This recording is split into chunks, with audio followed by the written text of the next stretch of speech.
certainly.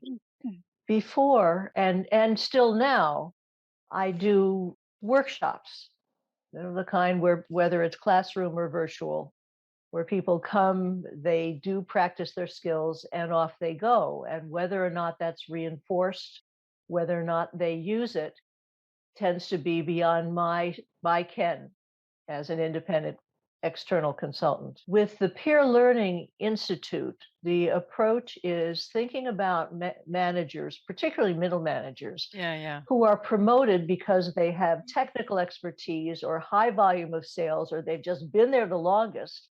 And there's this assumption that somehow by osmosis, they will get management skills or that the skills that they have are transferable, which they're not. Exactly. It's a whole different ballgame because at one point they're just physically doing the tasks, and the next minute they're overseeing people.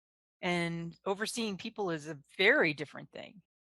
Absolutely. The communication skills, the interpersonal skills, what are sadly termed soft skills or human skills, are not necessarily the ones that they have learned.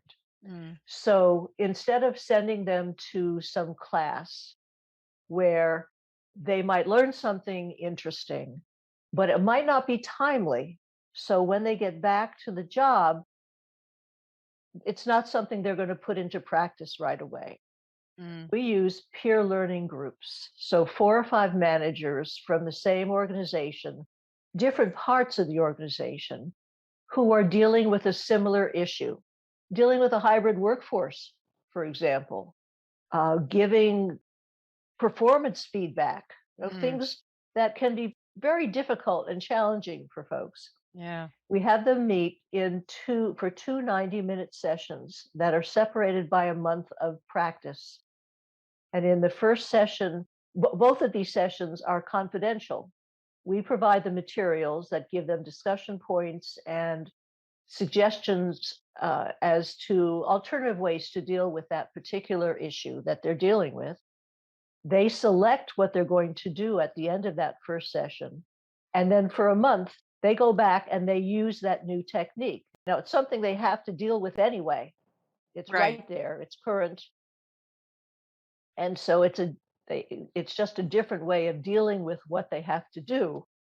And we reinforce that month with weekly micro learning tips, weekly resource tips, having them check in weekly with a peer buddy drawn from the group so they keep each other on task and on track. Nice. And we also have them keep a small log. What did I do? What happened? What did I learn?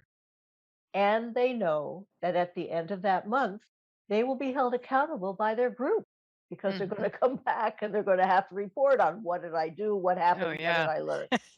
Well, and that accountability piece is such a biggie, right? In so much of what we do. Yes. And this way it is built in. And we know that it takes more than 30 days for somebody to build a new habit. But we figure that if they're successful, and they are successful using new techniques, that reinforces the likelihood they'll continue to use it. And the nice thing about the peer learning groups is that now they have a support network. Mm. Before you send somebody to training, they might go with 1 or 2 people, but when they come back, they're literally speaking a different language than the other managers who didn't go. So it's Yeah. very hard for them to get support. In this Yeah. case, their support network is right there.